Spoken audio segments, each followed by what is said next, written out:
হুম।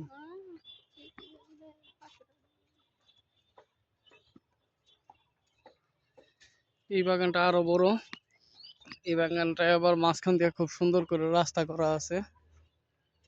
এখানে ঘুরতে আসলে আসলে ভাল লাগবে, কারণ সূর্যমুখী বাগানগুলো দেখতে খারাপ না, ভালোই লাগতেছে।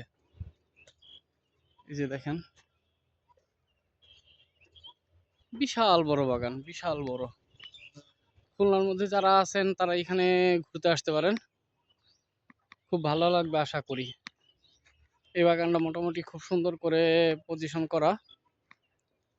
তো এক একটা ফুলের সাইজ দেখেন কত বড় বড়, বিশাল বিশাল এক একটা ফুল হয়েছে। অনেক বড় বাগান। এগুলো আরো 2-3 মাস থাকবে। 2-3 মাস পরে গিয়ে এটা হচ্ছে পাকবে। পাকার পরে এটার বীজটা সংগ্রহ করবে। এই যে দেখেন কি অবস্থা, কত বড় হয়েছে দেখছেন। এক একটা ফুলের অবস্থা দেখেন। এগুলো একবারে পাইকে গেছে, এগুলা পাইকে গেছে। এগুলা থেকে কিছুদিন পরে বীজ সংগ্রহ করবে। দুবাইতে এই সিড কত দাম দিয়ে কিনা খাইছি, আর বাংলাদেশে নাকি সিডের দামই নাই। দেখেন বিশাল বড় বাগান। মৌমাছি উঠতেছে, মৌমাছিটা ধরার জন্যই আমি ক্যামেরাটা একটু ঘুরাইতেছি, দেখতে থাকেন।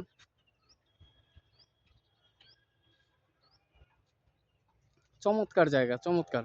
খুলনার মধ্যে যারা আছেন অবশ্যই এখানে আসতে পারেন, তবে আমার মতো বোকামি করেন না।